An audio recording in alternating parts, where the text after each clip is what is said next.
Hello, Africa. Welcome to the Africa Desk Live with your host, Semantics King Jr. Welcome, everyone. Good morning, good afternoon, good evening to everyone watching right now, whether you are in Libreville or Conakry, in Windhoek or Lisbon, in South Sudan or Winnipeg, Harare or Berlin, Bridgetown in Barbados or Asmara in Eritrea, Maseru in Lesotho or Monrovia, where we will be live shortly, or anywhere else on this planet where an African heart is beating. Welcome to the Africa Desk Live. This platform, this space was built for you, not for governments, not for donors, not for foreign interests, but you, the African citizen, African professional, the African student, the African mother and father, the African dreamer who loves this continent, even when this continent breaks your heart. This is episode 4 of 54 Conversations. It's our year-long act, one African country every Saturday until we have sat with all the 54 countries. And today we are in Liberia. But before we begin the show, we go around Africa for a segment called Around Africa, and we'll bring you up to speed with what some of the milestones happening on the continent during the week. And for this week, we have 6 milestones, or 6 events, if you will. We go to the Horn of Africa in Eritrea. Eritrea held its 7th general election on June 1st. Prime Minister Abiy Ahmed's Prosperity Party expected to win decisively amid opposition complaints and the Tigray boycott, according to Al Jazeera News. The results are expected to be announced, next week.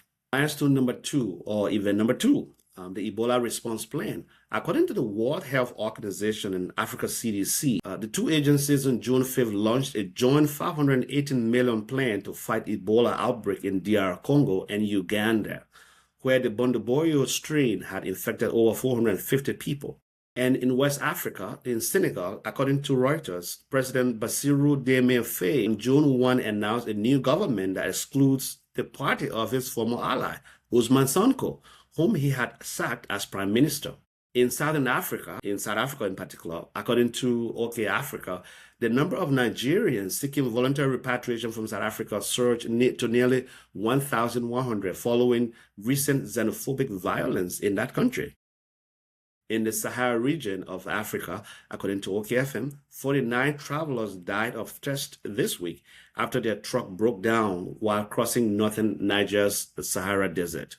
And finally, in West Africa, according to Hume Angle, President Bola Tinubu approved 1,000 new forest guards in Oyo State, which is in Nigeria, and deployed a rescue team after students and teachers were abducted in the Ogbonso region. And now back to the show. Liberia inherited the architecture of the August 2006 Accra Comprehensive Peace Agreement. But the generation now coming of age in Monrovia never really voted on that agreement. The peace has held its name, but the questions it defer rather than resolve are still paramount, and accountability are still held. With the post-war era emerging in Liberia, and about who and the definition of who belongs and who is heard are very much still the same. We move through 3 vantage points today: the idea of a nation who belongs to it, the community where it is built, and the law that must reckon with its past. So we begin with the scholar that many Liberians are familiar with, Dr. Ruptel Nijepele. She joins us live from DC. Welcome to the show, Dr. Pele. Thank you for having me, Semantics, and please do call me Ruptel. You know I'm not really fussy about titles. Thank you so much. And then, sorry about that. Dr. Pele has set the frame through her books and through the work she's been doing. So we'll be talking a lot about those during the show today. Howard C. Wilson is the acting executive coordinator of Paramount Young Women Initiative in Monrovia and the Mandela Washington Fellow. In a single year, her team actually mentored over 600 girls across 27 schools in 4 counties, with work running from gender-based violence organizing to menstrual health advocacy, taking all the way to the Liberian legislature. And we'd like to say at this stage, welcome to the show, Howard. Thank you so much for having me, Simek. It's a privilege. Thank you. And Dr. Jeremy Levitt is an American legal scholar and a distinguished professor of international law at Florida A&M University College of Law. He helped lead advisory body of Liberia's Truth and Reconciliation Commission. And his new book, Beyond Borders, was published by Cambridge University Press this year. We'd like to say welcome to the show, Dr. Levitt. It's a pleasure being with you, and please refer to me as an African-American scholar, because we understand that there is a difference. Thank you. Thank you. Thank you so much, Dr. Levitt. And for you who are joining us from around the world, we'd like to say this is your show. Drop your comments in the chat section. Any questions you have for Robtel, for Dr. Levitt, for Howard from Monrovia, please drop those comments in there. If you have questions, we will be visiting those questions later on so that we can ask them those questions. Today is a beautiful and great day for me as a Liberian who has been hosting this show. If you've never known this, if I've never told you this, I am Liberian. You are aware of that. So let's begin with Robtel. She doesn't want me to call her Dr. Billy, and I respect that. Your work centers on deceptively simple question: who belongs to Liberia? Why is belonging such a contested idea in the country that was founded by freed African-American slaves?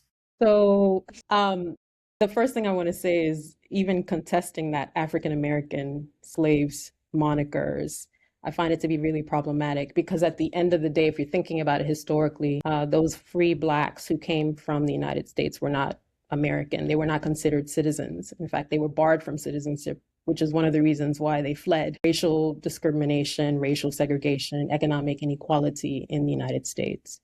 So I think Liberians need to really disabuse ourselves of calling those people who fled economic servitude and inequality in the United States slaves, because they were not slaves, they were free people.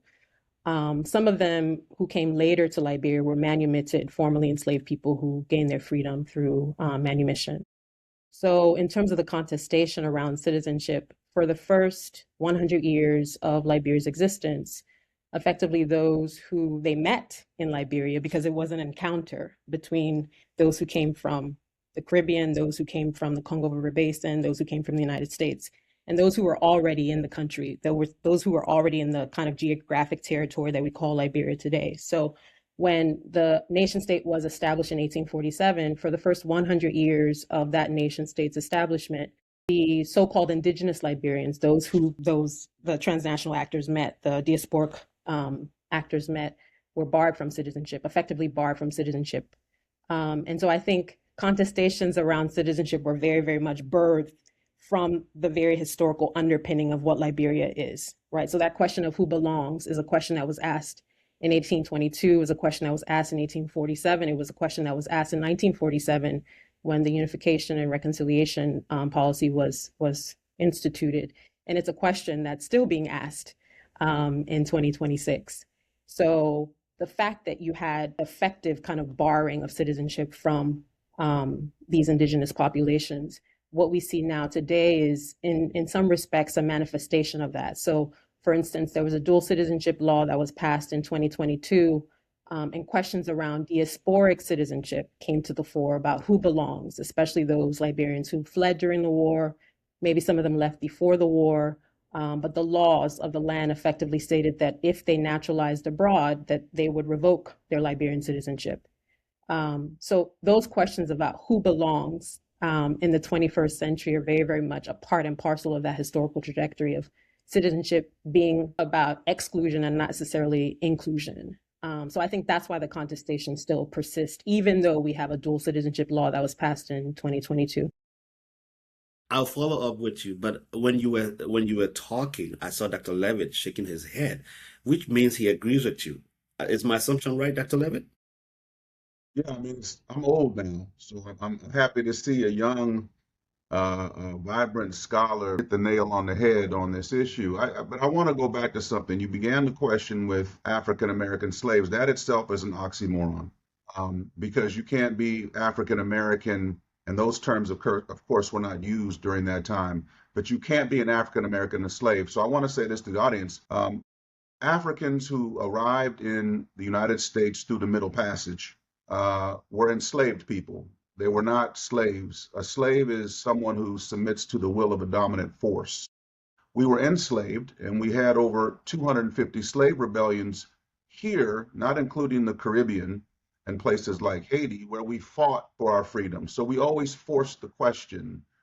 So it's free people who might be in bondage, but slave has a different moniker. It's almost like a people who are a zombie who say, yes, massa, and go about the white man's daily business. That's not what we were, and we never have been that, which is why many of us chose to return when we had the opportunity to the mother continent, knowing that the land we were returning to was not the place where we were necessarily captured and shipped from. But we wanted to go back to the continent to create a new life because our cultural norms, our languages, our convictions were more connected to Africa than the United States. And that is for that specific population. We also know that there were Africans or Black people in the Americas before Columbus. And so we have to, I'll give you a point of reference. We'll go to Somalians who arrived prior, and this is during the era of King Mansa Musa and his uncle who preceded the throne before him, who sent ships to travel the Atlantic. And Columbus and others recognized that the Africans have already found a passageway to the Americas.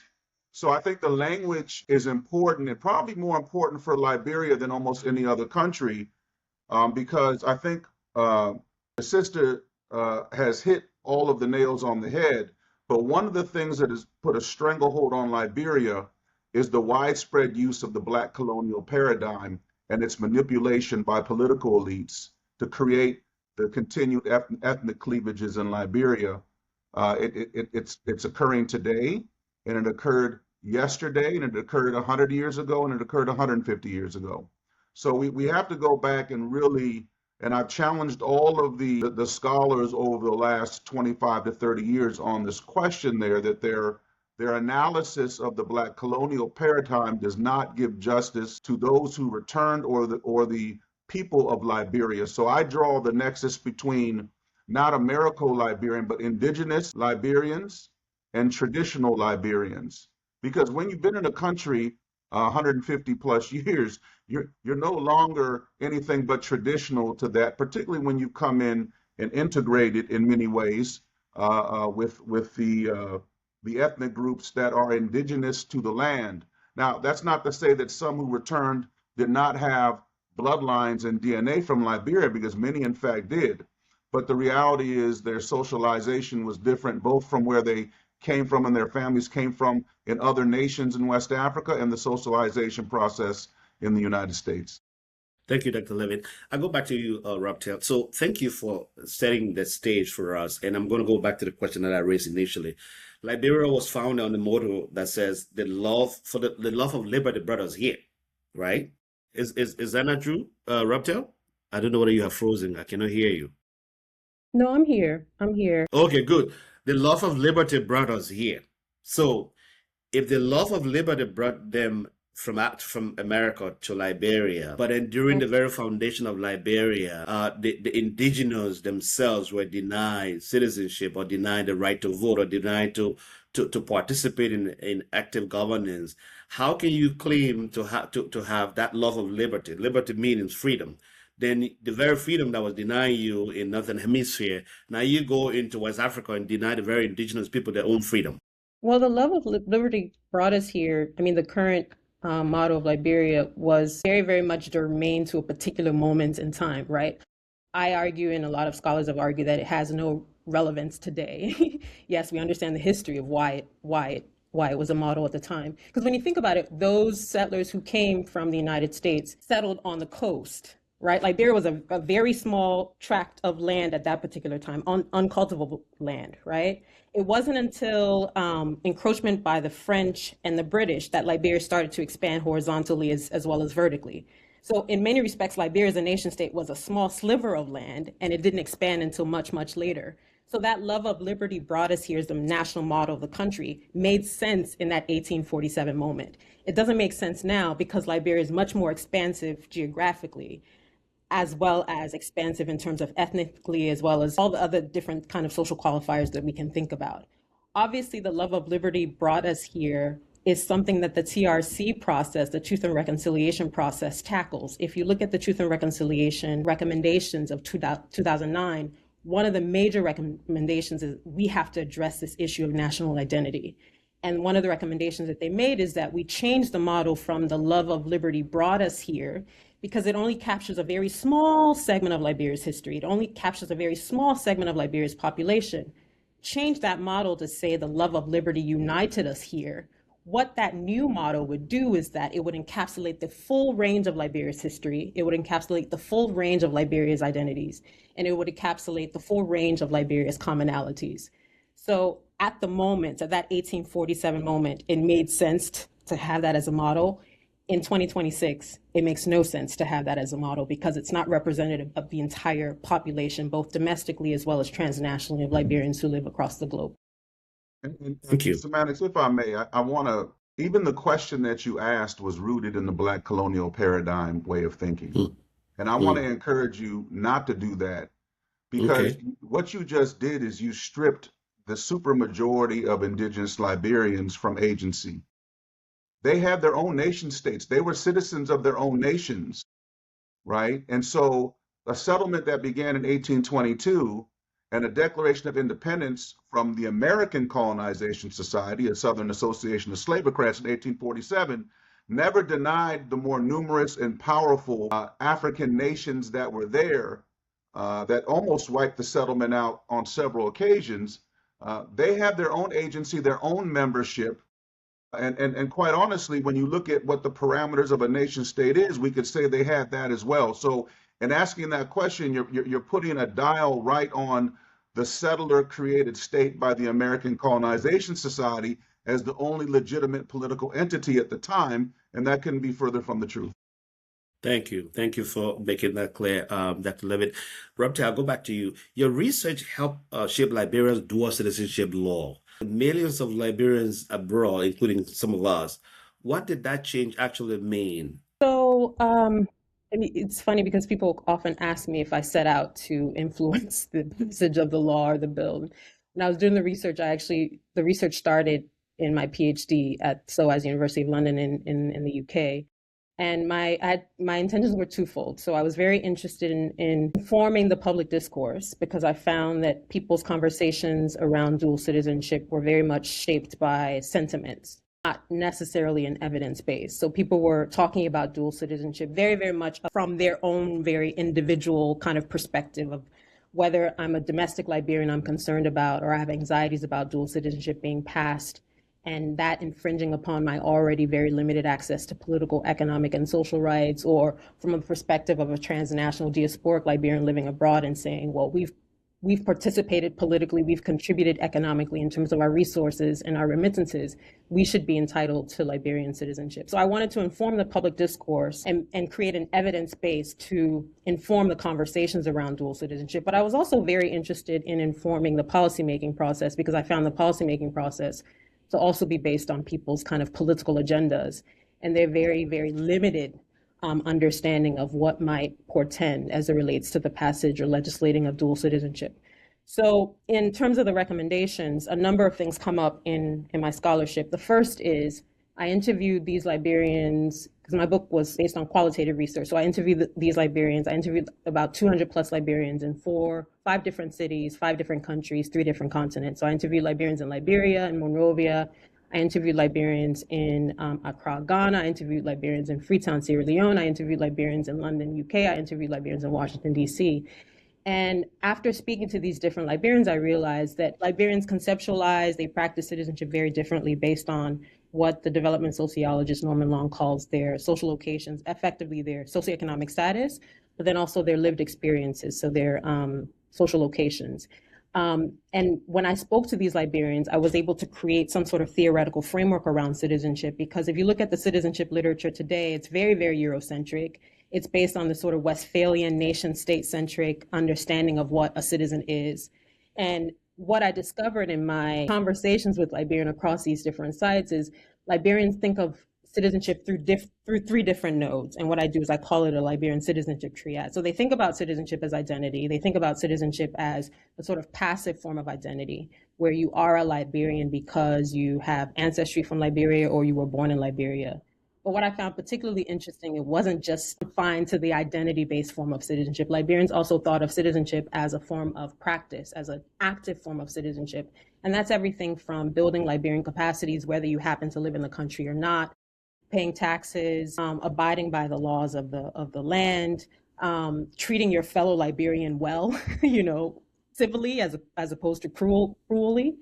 So those forms of citizenship are really about the idea of contribution, right? So whereas the first node of the citizenship triad is passive and it's identity based and it's about claiming rights, the second node of the citizenship is active and it's practice based and it's about fulfilling responsibilities, fulfilling responsibilities to your fellow Liberian, fulfilling responsibilities to the nation state, fulfilling responsibilities writ large.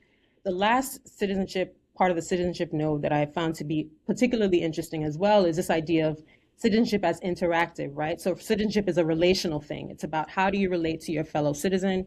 How do you relate to your state? And this is really about building, maintaining, cultivating relationships and relationships that are healthy, right? Not extractive, not exploitative. So those are the three different nodes of citizenship. And what I found in interacting with policymakers across the country was that I was very interested in ensuring that any sort of dual citizenship law that came out of these deliberations amongst political elites addressed not only the aspirations of Liberians living abroad, the aspirations of diasporic Liberians who wanted to have dual citizenship legislated, but then also the anxieties of domestic Liberians who effectively thought of dual citizenship as infringing upon their already limited economic, political, and social rights. So one of the things that came out of my advocacy and my research in terms of providing an evidence base is if you look at the dual citizenship law now, the previous aliens and nationality law effectively discriminated against Liberian women. So the previous aliens and nationality law stated that Liberian women could not pass on citizenship to their children born abroad. Hawa is shaking her head. Absolutely. Very, very discriminatory, very sexist, very patriarchal. The new law, and this is something that I stressed in my advocacy, and then also in my research providing that evidence base, the new law states that Liberian citizen women can pass on citizenship to their children regardless of whether they're born in the country or abroad. There were a number of other things that I kind of addressed in the research, and I presented my findings to both the Liberian House of Representatives as well as the Liberian Senate. And what I kept stressing is you have to do both addressing the anxieties of domestic Liberians like Hawa, but then also addressing the aspirations of transnational Liberians like myself. So the law is not perfect. It's a very imperfect law. In fact, if I had my choice, I'd probably cut it up into small bits and pieces and refine it significantly. But at least we have something that addresses some of those domestic anxieties and then simultaneously addresses some of those diasporic aspirations. I will come to the legality for that with Dr. Levitt momentarily here, but I will stay with you, Rocktail. Thank you for highlighting my and I'm going to make this much more practical in my follow-up questions. But Liberia is often cited as having had Africa's first elected woman head of state in Ellen Johnson Sirleaf.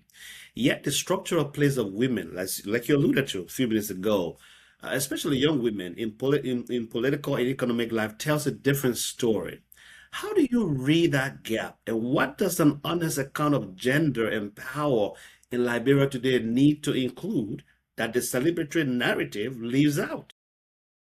Yeah, no, you're absolutely right. Yes, Liberia is often touted as a country of many firsts. So yes, first woman elected head of state. Liberia also can tout the fact that it had the first African woman president of the UN General Assembly in terms of Angie Brooks Randall. I found out recently reading an academic article about her that she was very, very much in support of anti-colonial struggles in Southern Africa, particularly around Namibia. That I didn't know, right? And then Liberia had the first woman vice president in West Africa in terms of Jewel Howard Taylor. However, as you kind of alluded to, these women are very much exceptions, right? These are exceptional stories of women who've defied domestic as well as global patriarchal norms. They're actually not the norm in Liberia. The vast majority of women and girls in Liberia are structurally poor, and I'm sure Hawa will speak to that a little bit later. They have no access to capital or very limited access to capital. They have a high care burden in terms of taking care of children, elderly, so forth and so on.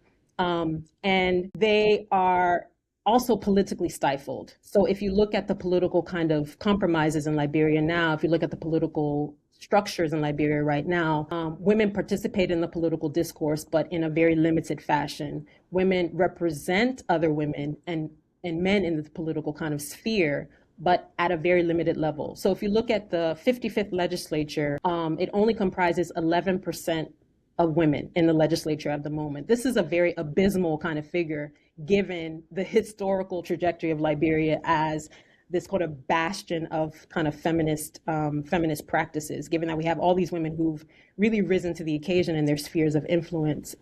There's also a current electoral law that's very tokenistic. So the electoral law effectively states that political parties should endeavor to ensure that they have 30% representation in terms of their candidacy roster from one election to another.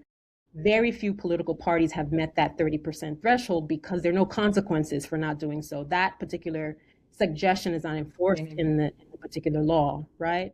And so I think what we need to think about is, how does Liberia institute some sort of feminist reckoning, right? How do we ensure that forms of gendered inequalities are fundamentally unacceptable? How do we ensure that these gendered inequalities are tackled, that are addressed head on? And I think one of the ways of doing that is to have a complete kind of reordering of politics, a complete reordering of economics, to change the structural inequalities and the structural positioning of women and girls in Liberia. Thank you, Dr. Thank you, Raptel. Thank you so much. We have a lot to discuss, and thank you for the part you played there. You heard it, listeners, that Raptel has set the frame for us, the questions of belonging and where the nation is heading. But the nation is also built on the ground, in the classrooms, in the neighborhoods. How C. Wilson does exactly that work in Monrovia. How we're going to trying to focus on you right now so that you can talk to us a little bit. For viewers just meeting your work for the first time today, can you tell us what the Paramount Young Women Initiative is and what brought you into that work? Okay, so thank you again for having me on this platform. Paramount Young Women Initiative started because I have listened keenly to Raptor as we go along. The thought of belongings and local or national ownership brought forth into existence the Paramount Young Women Initiative right after the war, 2003, when schools resumed. This group of young women thought to put themselves together because the issue around education, the issue around support, most especially to young women and adolescent girls, were on a very high increase, where there are very limited support for women and girls to be able to access education. So as a result, those young women at that time on AMEU thought it wise to bring together the Paramount Young Women Initiative with a key focus on advancing gender equality, advocating for women's rights in terms of protection as well, and also empowering young women and girls through advocacy, leadership, development, education, social reproductive health and rights, and WASH programming, followed by sexual and gender-based violence related issues within the communities. But then what actually brought me into this space as a young woman, growing up and working within communities across Liberia, I have witnessed so many violence, not once. But then I thought to ask myself, what can I do and how can I contribute to addressing these issues? And then coming from a family where my grandfather and grandmother have approximately 12 children, and out of those 12, 7 were females who did not have access to go to school, sit in a classroom, and watching the level of domestic violence being played on their husbands. Probably they did not have the economic support, they did not have the voice to speak out. So all of those issues, then I thought it was and said, look, I'm not going to be one of those victims, but I rather participate in the process to contribute to making change in my community. And that's how I got involved into this journey. Thank you so much, Howard. One of the things that's really struck me about the work that you're doing in approach to gender-based violence is the male engagement piece, particularly the work in places like Samoka Camp. Many organizations focus on supporting survivors, which is essential, but your organization does that and it goes even further. Why is it important to you to bring men and boys into conversation, and What have you learned doing that work right in practice in Monrovia? Yeah, so so most often in Liberia, being a highly social and highly social negative gender norms communities, the issue of gender-based violence has been cataloged in a form where women are supposed to do this, women are entitled to do this, and all of that. But then the society has failed to realize and understand that gender-based violence is not a woman issue. It's an issue of the entire community that concerns both gender that we have in our society. So that's what prompted the male engagement in our institution, coordinate enough of those excuses, because when you go to the community, there are numerous excuses why men are not seated in the room with women, because of cultural and traditional beliefs, social affiliation, and all of that. So we point that project enough of those excuses to be able to engage more men. And I tell you, based upon the engagement across 4 to 6 communities, bringing 60 men together per communities. And then we got to realize that most of these things were ongoing in our community or are ongoing due to limited knowledge and understanding on both on gender roles within the homes, because men will tell you that I'm the man, I'm not supposed to show my salary to my wife, imagine that, or my girlfriend.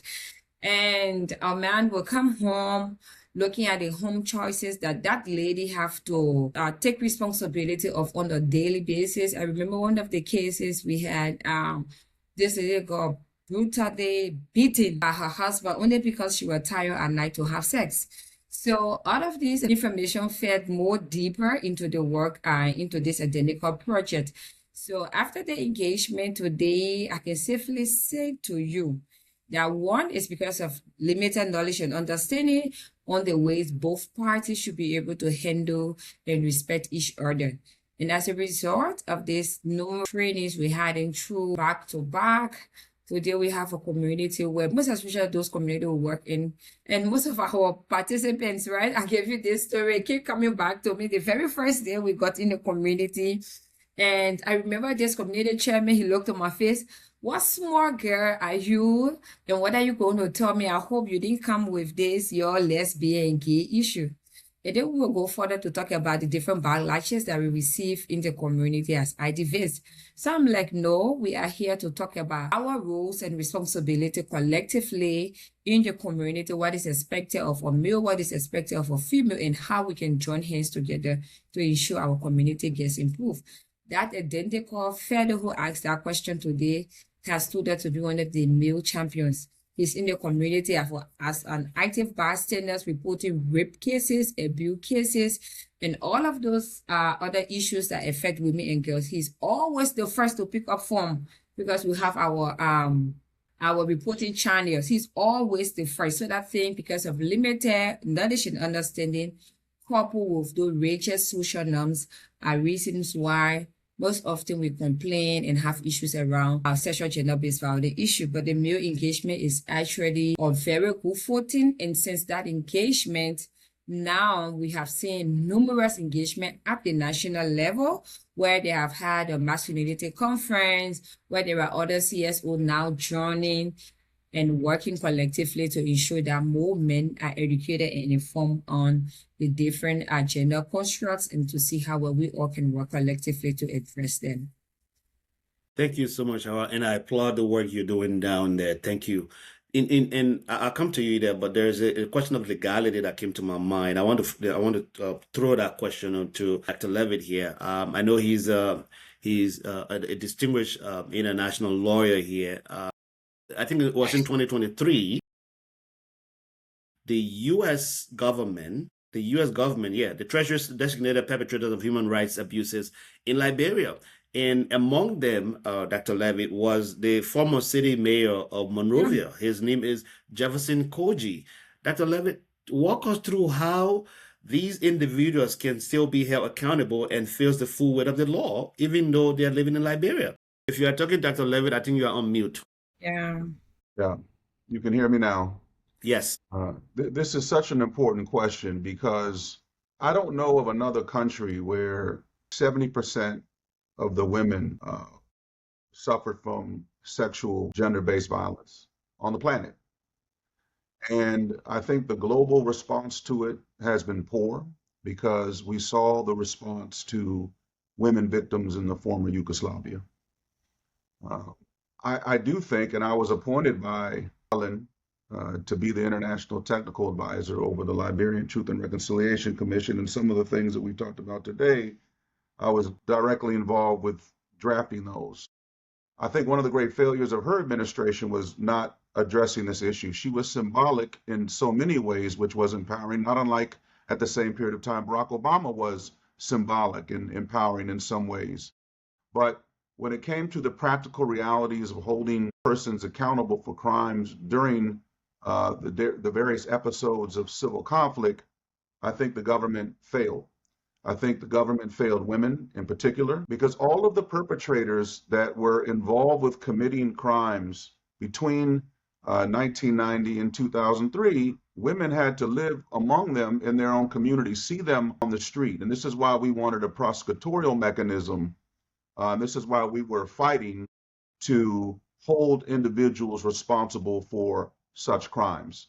So I think the lack of accountability in Liberia has only perpetuated this problem and made it worse in the long run. I remember a case when I was with ECOWAS in the early 90s, doing work in Liberia, and again with the Carter Center. I was working with Tiwan Gonglo, who was Solicitor General at the time, and there was a Minister of Justice. And I'll share two anecdotes that I think paint the picture.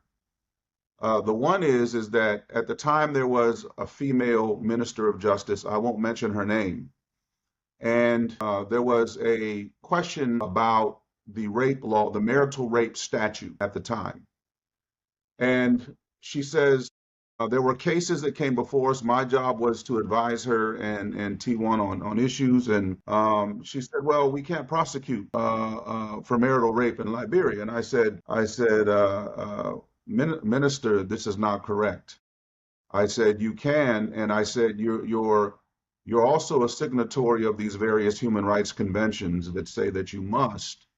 And I went into some detailed analysis on how she was misinterpreting the marital rape statute and how she was misinterpreting how human rights law was applicable to Liberia, meaning that Liberia signed these treaties without reservation.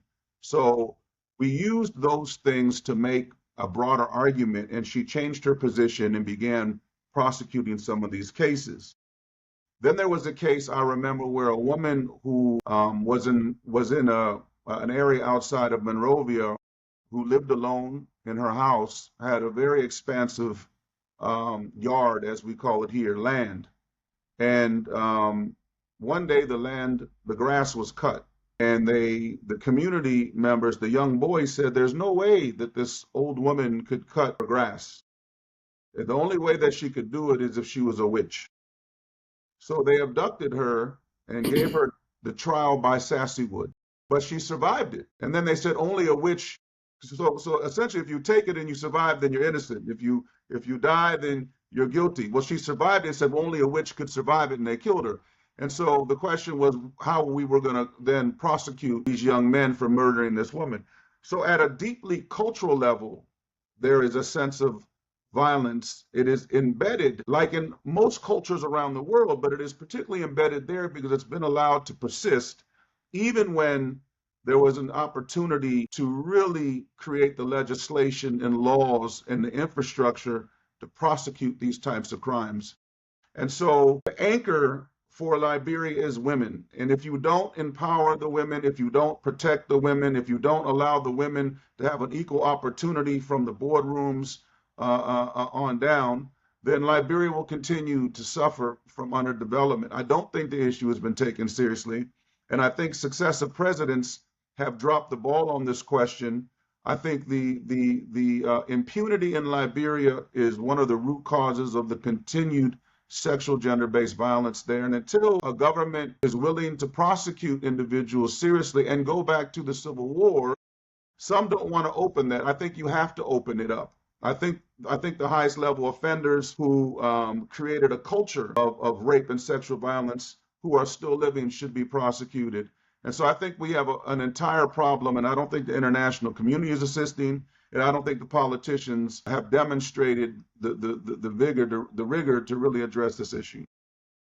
Thank you, Dr. Levitt there. So question of accountability is taking so long in Liberia. And I'm going to be talking about the war crimes code that Raptel alluded to here earlier, but I'll still go back to Howard. You earlier this year, you publicly challenged Representative Siebel over the exclusion of young women from international scholarship opportunities. He, a representative, excluding women from international scholarship. I'm repeating that because I found that to be very offensive. Talk us through that moment, Howard. Okay, so just like David said, the issue of accountability, and for me, that's where I came from to even speak out or speak against his comment. Because stakeholders, most especially the legislators, those who make policies and laws in Liberia, the issues around accountability is a very, very, very huge, serious challenge. That process, we have been implementing this project for a while now, and as part of the national policy on girls' education, policy calls for 5% allotment of the national budget of the Ministry of Education to be allotted directly to girls' education. However, since the policy came into existence, there hasn't been a single government to make that allotment available. And then we also start to engage the Ministry of Education through the legislature, the Joint Education Committee, to see, because we have observed and we know that there are international opportunities that come in, but then they get stuck along the way. Probably it has been posted 1 week to the expiration date, and it's also been posted probably 2 days to the expiration date. So we thought as advocates to also engage them to see how well we could be able to solicit and lobby on some seats that women could also be able to go on. Probably at that meeting, he was in a park. But then I think we have lost Howard there. Okay, yeah, go ahead. Yeah, so probably at that meeting he was in a park, and then he thought to go and speak at some event. That was how he made that pronouncement that women should not be a beneficiary of international scholarship, because most often when they go to those countries to learn and acquire education, they don't, but rather they get pregnant, drop off the school, and probably marry and still there for greener pasture. So my point was, if the system was working, there wouldn't even be many Liberian women pushing out for scholarships. So what are you doing as a lawmaker to ensure that just at the primary and secondary level, the 5% allotted by the national policy provision by the national policy on girls' education has been provided for women and girls? And how are you setting in your position as lawmaker to ensure that women and girls have access, whether it's justice, whether it's education, whether it's health? And I think that statement by him already triggered a lot of conversation around in Liberia, which of course was not right, because I also said instances that there are numerous women, Liberian women and girls that left, went out for scholarship and they studied, they came back and they are contributing. Even I, Hawa, who sits as the acting executive director of Paramount, I also benefited from the Mandela Washington Fellowship Program. So having I gone to the US to gain that level of education to enhance my already skills that I had, I wouldn't be more versatile in doing what I'm doing today. So saying to us that young women and girls should not benefit from international scholarship, I think it was just a mere conversation or mere talk that he was using to slant out of the conversation of not being accountable and not shouldering his responsibility in terms of the full allotment that we were requesting for women and girls as it relates to education. Thank you, Howard. Thank you so much. If you are just joining us, this is the Africa Desk Live. This is the platform for you, the African citizen, the African father. This is where you express your opinions, your feelings, your anger. You know, even when this continent is disappointing you, you are welcome to come on the show. We have a couple of questions from the listeners online. I'm going to show some of these questions here before we got 7 minutes to 11, and I know this particular segment was set for 1 hour. If you can make it a little bit beyond 1 hour, that would be great. If you can, I understand that because we came on air a little bit late because of the technology. But there's a question here I'm going to show for maybe Raptor. You can help us answer that, and maybe even Dr. Levitt, you may have an insight here too. So there's a question from Thomas. I'm Thomas Tamabundo, a gender rights advocate from Monrovia, Liberia. My question goes to the energetic women on the platform. How are you working to empower females, especially young girls, to be self-sufficient and being dependent, especially on some of these men, which I believe would minimize gender-based violence? What do you say, Raptel? Yeah. Hmm. Hmm. Hmm. Hmm. I'll let you come in, however, quickly, because you made that comment, and there's a question here. I need to showcase this for Dr. Levy to speak directly to it. I may have asked this question, but perhaps for emphasis, it'll be good for you to talk more about it. Rufus is asking, how can the international community intervene in the process of arresting impunity in Liberia and other African nations? Dr. Levitt? So, these questions are simplistic and difficult at the same time. I want to just address both. My issue with patriarchy on its face, to me, is not the issue. It's violent patriarchy. It's unequal patriarchy. It's corrupt patriarchy. I think when you look at what women did, there would not have been an end to the conflict, phase 1 or 2, in 97 or 2003, had it not been for women who were advocating and working the back rooms to try and bring these men together for a comprehensive peace agreement. It was women who really were the root of getting this thing achieved. So the space is not opening for women to equally compete in Liberia. And the governments, all of them that I have seen, are corrupt. And the resources are not disseminated into the areas and spaces where they should be. And so when you look at the structural question from the top down and the bottom up, it's rotten. And as long as it's rotten, you can't have a society where anyone, male or female, who are not a part of the political elite or the old oligarchy have an opportunity to really be self-sufficient.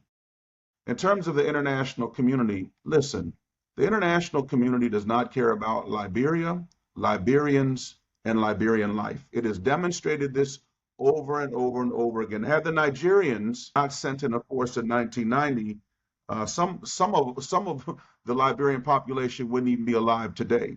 And the Nigerians were very imperfect, but at least a force went in. The United Nations has not demonstrated an interest unless they're trying to control the government of Liberia historically. I was deployed during all these times. I was at the tip of the spear in all of the boardrooms and all of the questions on the table. And I can tell you that the international community, including the United States of America, has failed Liberia abhorrently. And there is an answer to the question, and it's not the answer that I think the gentleman might be looking for. Liberians must save themselves. They cannot rely on the international community to save Liberia. But I think Liberia is missing something, and I would go to Dr. Bailey. I know you have to incrementally deal with the dual citizenship question at the most basic level. But I think that there is an opportunity, and I'm not going to say it's missed, but the one that could potentially evolve. Liberia needs an economy where there are entrepreneurs and where there's enough finance and capital flow coming into the country for women and men to engage in business, okay? And one of the things that helps with that is when you have a diaspora, you have semantics define diaspora very narrowly. And in a country like Liberia, the word diaspora should be very broadly defined given its history. And so if you look at Ghana, and Ghana's having some issues, but the economy has increased $1 billion a year in the past 6 or 7 years with African Americans coming in for cultural tourism. Liberia doesn't have the infrastructure for that, but there are other partnerships that can bring non-Liberian diasporan populations, given Liberia's unique history, to Liberia to help develop the economy and create some of the structures and accountability mechanisms that can empower. And we've demonstrated an ability to do that. That requires more unpacking, and we don't have time for it. But the idea that the international community needs to send in yet another peacekeeping force is a dream that will never come to any fruition or reality. Liberia and the Liberian people need to structure their own diaspora partnerships to bring some of those accountability mechanisms. And the international community has not, will not ever care about the lives of Liberians. Thank you, Dr. Levitt. I have to go back to Raptel. She is going to be leaving us soon, but I have two questions for you, Dr. Raptel, before you leave. And please stay with us, Dr. Levitt and Howard. We may go slightly over the hour here, but it's important that I raise it. For you, Raptel, you've explained to us this question of citizenship about Liberia. In one sentence, if I could ask you before you leave, what is the single most misunderstood thing? Okay, good. Okay, please go ahead with that. I will hold that question. Please go ahead with the international community question. Please go ahead. Thank you. I'll go to that. You brought something up, and when Doris says, I agree with you, and says, only Liberians can solve Liberia's problems. The sooner we realize, the better. And the president said, greetings, Dr. Raptel, the JPL. Apparently the president knows you or something like that. But I'm going to share my screen a little bit here, Dr. Raptel, and we are going to, bear with me here, please, because this technology is, so I'm going to play. Can you see my screen? Okay. Yeah, you can see my screen. Yeah. So let's listen to this. You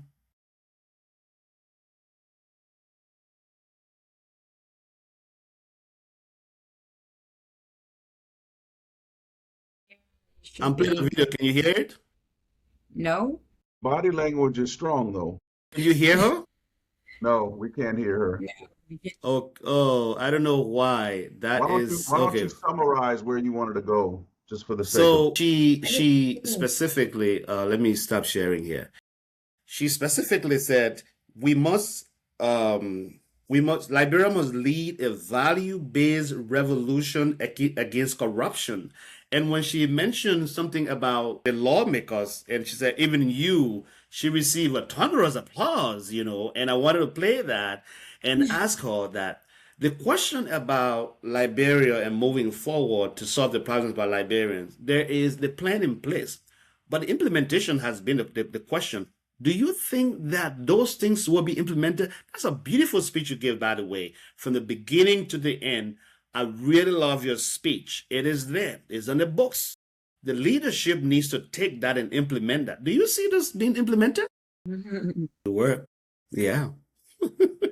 And I must applaud you for this speech. It's unfortunate it's not playing clearly here, but you were very animated. You were gesturing and everything. And right after that speech, I'm going to share this. Right after that speech, someone asked a question. It's not showing very well on the screen there, but the question was, Dr. Raptel for president of Liberia. We need fearless people like her to rebuild our country. Are you thinking of running to be president for Liberia? Let's not put a target on the sister's back. No, do not listen. Hold on. I gotta interject. Jake, Dr. Levitt. Young sister, let's not put a target on your back, and you don't ever open the door until you're willing to sacrifice your life. Liberian politics is no joke. I've been around long enough. I've seen it from the 80s on forward in real time. You have to build, as we say in the hood in America, you got to build up your muscle before you jump into that jungle. And you have an opportunity to think about this without having to commit or answer the question. And you have a chance to really build up the gravitas that you'll need in the diaspora. And that requires a different level of conversation that I'm going to have with you that I'm not going to have on this show, because where you are right now is perfect and the future is bright, but we don't want a target on your back while you're still building your weight toward whatever God would have you do in the future. And this is why I'm saying this. Semantics, I've seen a level of corruption in Liberia that is unique in the sense that on the Truth Commission, I had to fight tooth and nail to get the proposal for a war crimes court. I had to draft it, and then there were those who attempted to water it down. I have all the original paperwork. I have all of the data on all of the offenders in Liberia going back from 1980 going forward. And so there's a lot that people don't know about the process. There are a lot of personalities that have been involved who were corrupt themselves. I can tell you that there were commissioners. After we made determinations of liability on certain personalities like Prince Johnson, who threatened to kill me twice, who would get on a phone call immediately after our meeting and report in on what was happening during our commission meetings. I can say that there were several commissioners on the sea that were corrupt. And these are the stories that they're not going to tell because there are these strange identities and games that are played, even by very grown adults in this context, all for ingratiation and hidden alliances. I've seen it firsthand. And so there is a cultural issue, and I like the term dignity. We've been, if you go and talk to Amos Sawyer, Elwood Don, and Byron Tarn, all these people that I've come up with, these discussions have been happening for a very long time. But I like the projection of dignity and what that actually means in the interpersonal relationships between people and having the honor and loyalty to the country to make the right decisions for it going forward.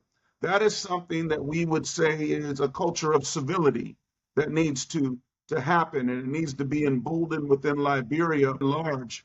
And I can tell you that cultural interpersonal dynamic is one of the core issues that if we don't overcome that, we can talk about gender issues, accountability issues, but at an interpersonal level, putting the country and the nation and the people ahead of oneself is something that I think a lot of countries struggle with it. We struggle with it in this country, in the United States.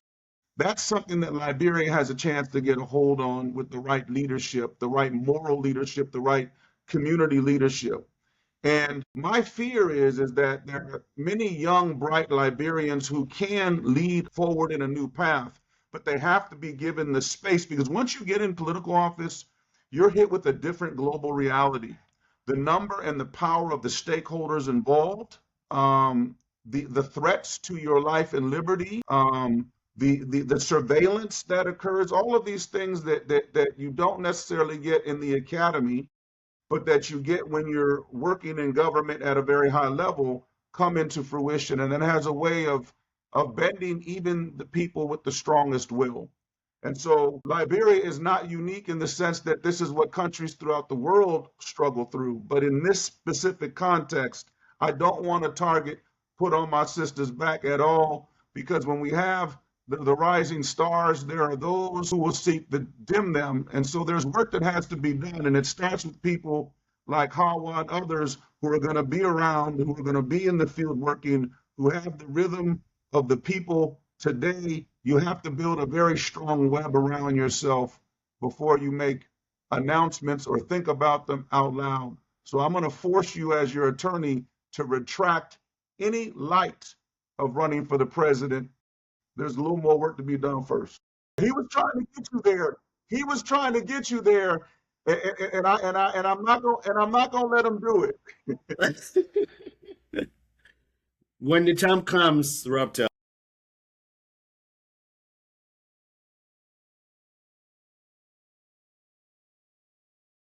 Okay. And you, thank you. And the table is here. This is the desk for Africa. Whenever you are ready to make that announcement, this platform will welcome you. I have one more question for you, Raptor, before you leave. But I need to go back to Dr. Levitt. You have listened to everything. I'm going to connect the dots a little, but there is a book you just wrote. It's called Beyond Borders, Martin Luther King Jr., Africa and the Pan-Africanism here.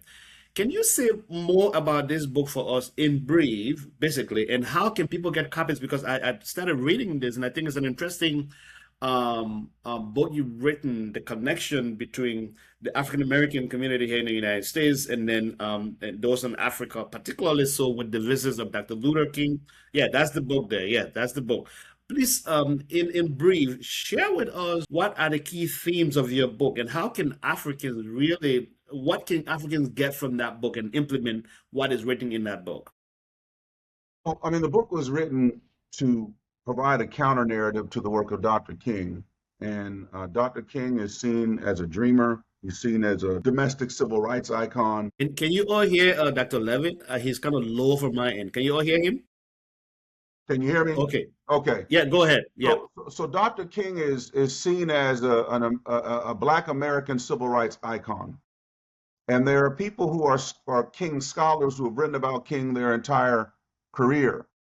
But what they haven't really focused on is the radical King that was highly engaged in African affairs issues, the King that was involved with the liberation movement in South Africa and Namibia, the King that worked with Tom Mboya of Kenya to give people like Barack Obama's father scholarship assistance to come to the United States, the King that was involved in helping to try and negotiate an end to the Biafran secession conflict in Nigeria, the King that was a friend of Kwame Nkrumah and Sekou Touré, who were educated at historically Black universities here Kwame Nkrumah and Ndamwe Ezekwe, who were educated at historically Black universities here in the United States, the King that knew Ben Bala and Julius Nyerere. He was very respected by the leadership in Africa because his ability to create a mechanism and philosophy of nonviolent direct action to challenge white supremacist regimes. And so they came to King, and King developed relationships. He traveled to Ghana, he traveled to Nigeria, he traveled in Africa, and he was set before he was assassinated to be the head of the negotiation team that would end the civil war in Nigeria. And so there's a lot about King's activities with Africa. He viewed himself as an African. He viewed the people of Africa as his brothers and sisters. And this is why the United States government and the FBI was really clamping down on him, because of his global activities and the fear of what they believed was communist influence. So there is something in this for King in the way that Africa has honored King, and the way that King and his entourage honored Africa, a story that really hasn't been told. And so I try and tell it through King's lens, through his words, through his speeches, and to really emit a different pathway. Because part of the solution, whether it's Liberia and all these problems, is to have authentic Pan-African engagement.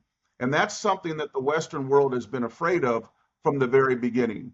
And if you notice, all of the leaders that have tried to engage in this, they've either been assassinated, Western powers have forced coups in their regimes, or they've been incarcerated here and in other places. So we have to get back to some of the basics in terms of thinking in a continent where the leadership is so corporatist right now that it's hard to find the type of Pan-African connections. And that's why I wrote the book, because King is universally respected, and his thinking about Africa is something Black Americans and Black diasporans need to know, and our folks inside the continent need to understand it as well.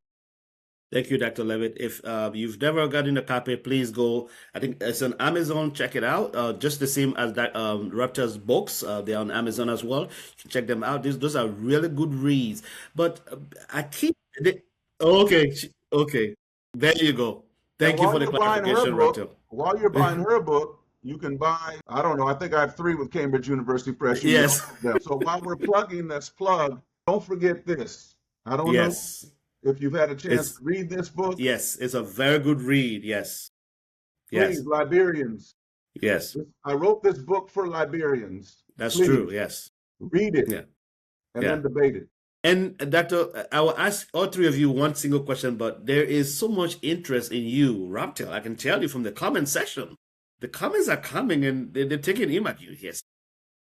Doris said, it's a long comment, so bear with me. Let me read through it because they won't be able to showcase on the screen. They say, walk through Monrovia and ask ordinary Liberians about economic empowerment over the past 20 years. You will quickly discover the difference between political speeches and economic reality. Governments after governments after governments, I might add my own, after governments, has promised change, yet many of our people continue to struggle with unemployment, limited opportunities, poor infrastructure, and economic hardship. For many Liberians, the reality of daily life tells a different story than the one often presented from political platforms. Dr. Paley, when capable, experienced, and globally minded Liberians like you shy away from public office, who will help move our nation forward? More importantly, how will we help ourselves? Liberia needs leaders with vision and integrity and competence and global perspectives like you, Dr. Paley. What do you say to that? Thank you, Raptor. So, and finally, again, your three worlds. When I say your three worlds, the scholarship by from you, Raptel, the community represented here by what Howard is doing, an amazing job she's doing in the community, and the law represented here by Dr. Levitt. So, in those three words, where do they need each other the most? Where do you see scholarship needing community, community needing law, and law needing community, and vice versa? So, where does that work feel? If one of you is missing, I'll start with you, Howard. How do you, where do you need the scholarship from Raptel and the law from Dr. Levitt? And then I'll come to you, Raptel. Where do you need the community and need the law? And then Dr. Levitt, I'll come to you. How do you need the community and the scholarship? How do you connect the two? If one of them is missing, what happens? Thank you, Howard. And to you, Raptel, what, how do you see that interplay there? Yeah. Thank you. Thank you, Raptel. And talking about the media, we have the president of the Liberian Association of Journalists in the Americas. He's in the studio right now. He's going to be, we eat up some of his hour, but he's going to be finishing up the second hour talking about that particular role you mentioned. So he's going to be, for those, the viewers online, please stick with us. Don't go away even after the guest leaves. You still have another guest he is an amazing young man here. He's going to be talking about the Liberian media. Dr. Levitt, where do you see the community there that Howard talked about and the scholarship that Raptor talked about? You needing those two, and without those two, can you really work in the context of Liberia? I think they've addressed that in the last two responses well enough. One thing I would say to Hawa is that we have to begin to find ways to use digital media to support organizations like hers who are doing work every day on the ground. I spent years doing work every day on the ground in Liberia. One of the frustrating things was the money typically came with strings attached, whether it came from the U.S. government, USAID, international nonprofits. We need people to just give money and support and trust, but verify that the work is being done. Now that USAID has been eliminated by the Trump administration, organizations and small businesses across the continent have suffered. It's been a huge blow from the health, nutrition, population, entrepreneurship standpoint. But I think we have to think out of the box to conceive of a new paradox. So I'm gonna myself link up with Hawa and try and find some ways to be supportive of what she's doing on the ground, because I've been on the ground working on legal and rule of law issues in Liberia, going all the way back to the 90s. It was very hard and difficult work. The other thing is, I think there's a simple answer, and we have to just get the simple answers. If you want to change the culture in Liberia in the ways that it is negative, because there's so many positive things, you have to empower women in entrepreneurship. Women have to be able to develop some form of economic independence, whether it's small businesses, micro businesses, these things that have been tested and eliminated, but largely controlled. It has to be controlled by the inside, by women's organizations, relying on partners to assist financially and with some technical assistance. If you can't empower women, you cannot change the culture. And the third thing is, I would say, not everything about culture is bad. For example, in Rwanda, they relied on the gacaca system to handle the prosecutions of individuals. When we were going through the process in Liberia, I recommended, why don't we use the Palavahut system as a way to try and rebuild communities and reunify child soldiers back into these communities. So the idea here is that the intersection is there. It can't not be there between community and justice and economic development. But we have to start thinking out of the box. And I think the diaspora writ large has a role to play here on the accountability side and on the finance side. African Americans, for example, are not going to be moving to Liberia like they're moving to Ghana. And even that's overstated in numbers and approach, because many of them don't have the basic training about understanding the continent and the culture to move back. So some are beginning to return. But I do think that there is a place for Liberia in the diasporic world in terms of tourism and in terms of partnerships and business that we have to begin to rely on. And as you know, when diasporas engage, their governments begin to engage, and that leveraging point can occur sometimes in positive ways. Most of the time, it's been in negative ways. But if you look at the Jewish diaspora in Israel, there are some answers to the questions that we've asked here, and we need to start thinking globally and domestically simultaneously. Thank you, Dr. Levitt. There are a lot of comments in the chat there commending you for the work you're doing. How in particular, Dr. Levitt. The audience really love you guys. They appreciate you. One of the comments says, "Howard, you are doing an amazing job with your organization. Delicate job working to solve women issues in Liberia. Thank you so much." Dr. Petty, your simplicity and response measures your true values. Stay blessed. Liberia is proud to have you. Dr. Levitt. Yeah. I see a cigar comment. Let me just say, Yes. my company is called King Musa Cigars, and we generate hundreds of thousands of dollars a year to support social justice in Black American communities. I own one of the largest Black-owned cigar companies. So what I do in my personal office is my business, brother, but I appreciate the comment. Thank you. The media guy, the president, has really sat long and suited it. But thank you to Raptel, Howard Wilson, thank you. Dr. Levitt, thank you. But before I let go of you, Howard, if people who are going to be watching this later or who are online right now, because the second segment of this show is exclusively for community development, nonprofit organizations that are owned by diaspora Africans, or Dr. Levitt corrected me on that. So the African community that is here in the United States, if they want to help, in any way, whether through contributions or through collaboration, how can they help you? What's the way through which they can reach out to you, Howard? Please share those with me, and then I can share with the audience after the show. And then, I'd like to say thanks to all three of you.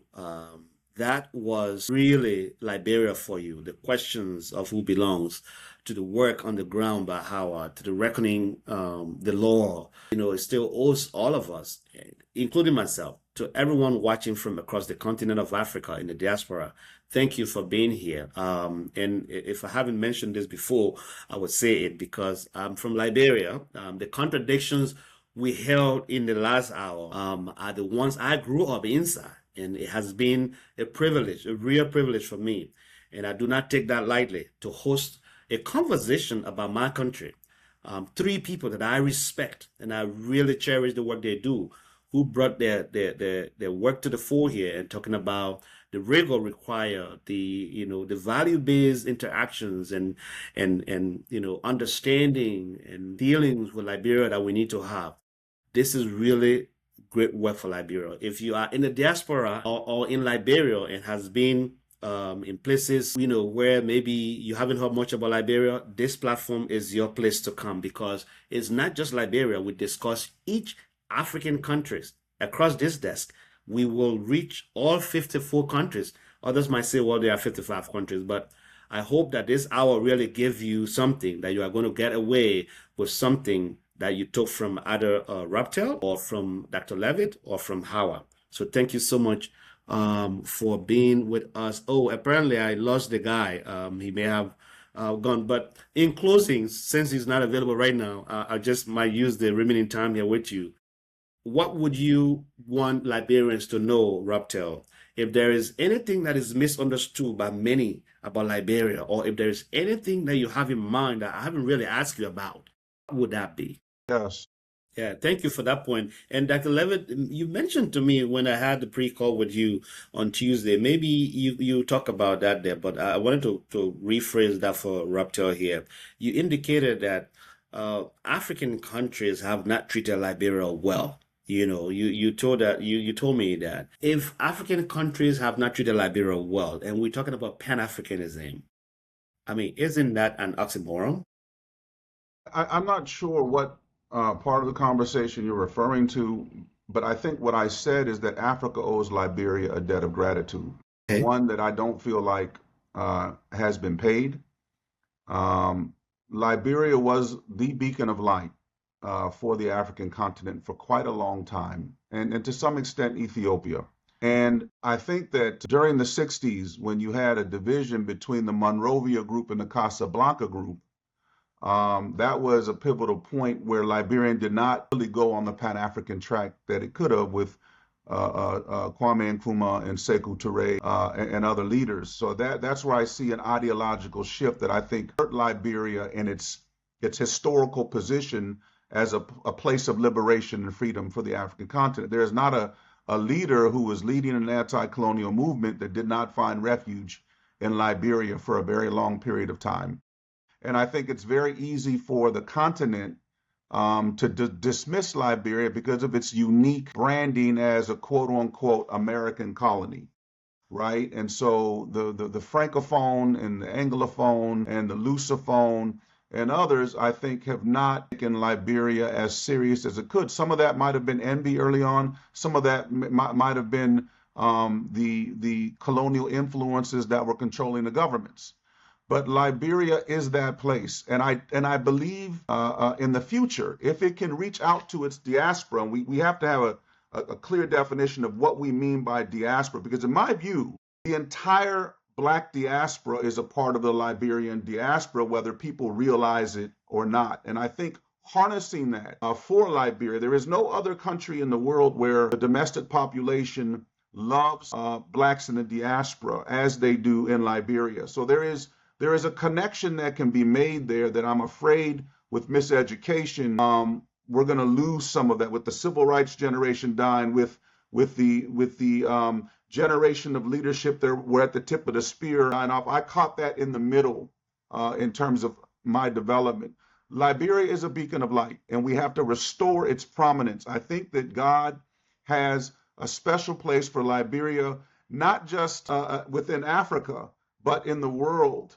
And we have to learn, I think, through new leadership, how to maximize that potential. I don't think that ECOWAS and the African Union have paid Liberia the respect that it so rightly deserves because of the various episodes of conflict that have diminished its capacity to make the liberating contributions that it has historically. That has to be restored. And I think Liberia has a place of leadership, not just in Africa, but globally. Dr. Pelly, sorry, I'm just used to the doctor name. Sorry, Robtel. If Liberia, like there's all those good things I'm hearing about Liberia. We are a special place where it is, and I get that, I understand that. But there are generations upon generations upon generations that are still kind of losing hope, if you will, or they don't have. I mean, will this generation, or let me frame the question, which generation you think will make Liberia to reach its full potential and still be a beacon of hope in Africa? Because the current administration, the previous administration, the ones after them, like Robtel outlined really key points in her speech. And yeah, it's in books, it's in papers, it's in policy documents. The implementation is something totally different. I work as a project manager. That's what I do for a living. And when you have a project, you have risks. You got to mitigate those risks. Okay? You have your overall objective of the project, what you intend to accomplish, right? If you do not deal with the risk, you ruin the outcome of your project. And Liberia has several risks right now on its risk log. Which generation will be able to mitigate those risks? Because I don't think this generation or the one after us might be able to do that. Agree or not, Raptor? Yes, currently, yes. Thank you. Dr. Levitt may have a thank you for that hope. Dr. Levitt, it's I'm go ahead. Generation X, okay? So when you hit 55 and up, you begin to see the world very different. I've been fighting with the boomers to get them on the right track my whole life. I have young children, I have Zs and millennials. So I think the future are in people like Dr. Paley, who has to build a cadre of people from boomers all the way down. There has to be a re-education process. There's a prominent African American historian called Carter G. Woodson who wrote a book a very long time ago called The Miseducation of the Negro. I would like to see the miseducation of the Liberian that is very culturally specific and provides a gateway to change the social psychology that has been corrupted so deeply. But even in that, it's like being an enslaved. They couldn't kill our light. So the wars, the conflict, the corruption has not killed the light of Liberians. And it begins with the kids and the educational process. I can't say how important it is, because if you don't change the mindset of a people, you cannot change the culture and its future. So we have to have not one thing, but we have to have multiple strategies operating at the same time hitting various points, from economics to health to education and so forth. Unless you can do that and you have leadership that are willing to do it and hold those accountable for not doing it, then you're not going to move the dial forward. Everything in the world has been done to break the backs of Liberians as they have African Americans, and it's failed. So we have to figure out why it has failed and harness that as our vibranium, using a term from Wakanda, and then move forward with it. You mentioned, and I raised this with Raptel on my pre-call with her on Wednesday, and she may have a different take there. I think we still have a few more minutes there, but you mentioned, Dr. Levitt, the Liberian. I think Raptel may have referenced something similar, but I'll let you two take on that. You mentioned, Dr. Levitt, that Liberians need to move away from ethnic identity to national identity. And I see that ethnicity playing really well, even in the diaspora. Okay? There is the concern about, oh, you are not from Lofa, I'm from Grand Jita, so I deal with my Grand Jita. You know, you are of this tribe and I'm on that tribe. The same tribalism that we experienced, that we lived through during the Civil War. How can we be talking about educating the young people when, number one, Liberia's educational system probably might even be questionable, and there is no priority, from the government to make sure that every child born in Liberia goes to college, not just high school, but go to college. Liberia has the potential to do that. That is not happening, and education starts from the classroom in the homes of the parents of those children and things. But even the very parents who are supposed to be prioritizing or talking about education, they are either not really relatively educated, or they are not really, they don't know what they're doing. With all due respect to them, how can you change that kind of mindset with the illiteracy rate that is very high? You want me to start with that, or would you like Dr. Paley to start with that? Dr. Paley. That's right. Right. Thank you. Dr. Levitt? Yeah, I agree with that. And what I've always argued is that when we can go back to the liberation identity of Liberia, then I think that we're on the right path. What we were talking about, semantics, is that the ethnic cleavages that we've seen in Liberia have been manipulated by warlords and politicians to divide populations of people. That is not, I think, something that should be a part of the foundational education, but we have to look back at Liberian history and understand that there were ethno-linguistic groups and they were at conflict and identities did form. And that, I think, is naturally occurring in most places. And then we have to say, well, what does that actually mean in a modern nation state? What does it mean with the greater context of national identity? And the Rwandans have had a struggle with this. And so now if you talk to a Rwandan and you say, well, what are you? They're not going to say I'm a Hutu or Tutsi. They're going to say I'm a Rwandan. They've had to brand a national identity. We've seen that happen in South Africa, despite politicians trying to create those cleavages. But it can backfire if you don't do it the right way. So take the Dominican Republic. Those people are largely Haitians that were conquered by the Spanish. And a Dominican will not want to define themselves by racial identity because of their racist views of blackness. So they will often say, well, I'm Dominican, and me not black, me Dominican, right? So it can backfire on you if you don't do it through an educational process that is based in fact in reality. I think the Liberian national identity is more powerful than any ethnic identity of any particular group. And that does begin at the formative stage of education, but also when it comes to what we understand our civics and civility in the Liberian context. And so when Liberians embrace national identity, it doesn't mean you forget your language and your culture and your heritage, but those are things that you use to buttress the national identity, not undermine it and divide it. Thank you to you too. I really appreciate your time, and we are out of time now, so thank you. This brings us to the end of today's show, episode 5 of 54 Conversations. Liberia is in the books. If you are a Liberian, you are out there, whatever you're doing, if you need to reach out to make a difference in your country in Liberia, please reach out to me. Many thanks to Dr. Levitt. Many thanks to Robtel. Robtel, you are amazing. And we need a lot of Robtel in Liberia, and a lot of semantics as well, and a lot of Levitt. Dr. Levitt, thank you for being a friend of Liberia. You care about Liberia. You care about the continent. We appreciate you. We applaud what you're doing. And we keep in touch with the two of you. Thank you so much. It was a pleasure having you. Please have a good rest of your weekend. Bless you.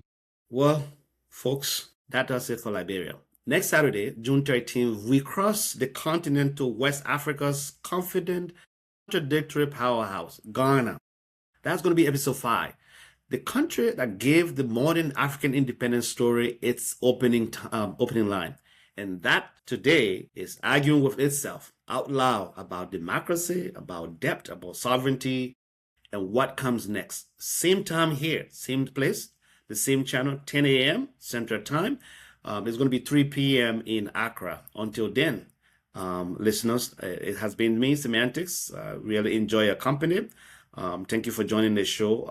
If you have a nonprofit organization you're running, you are involved in development, and you're in the diaspora, or even if you're anywhere on the continent, please, this is your platform. Come join us and let's talk about those things that you are doing, because we value what you're doing. And until next Saturday, I like to say, have a great weekend, everybody.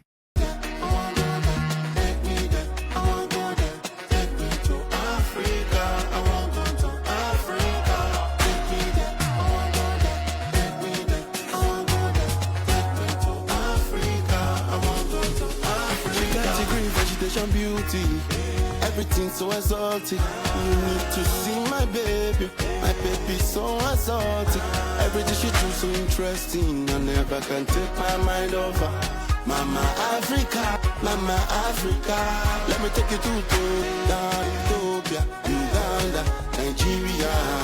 Oh Nigeria, oh Mama Africa. Yeah. The love and peace is so exotic.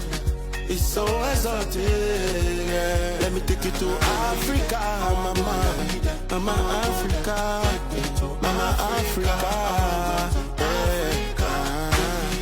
Mama Africa, Africa. Get down to the ghetto. The land is so green, the land is too green. You can feel the wind in your face, you see the birds in the sky. The waters in the valley, you can feel the perfect smile. You can see the crystals in the water. You can see the highest mountain. Reach out, you go feel them. If you reach out, you go touch. The love and peace is so exotic.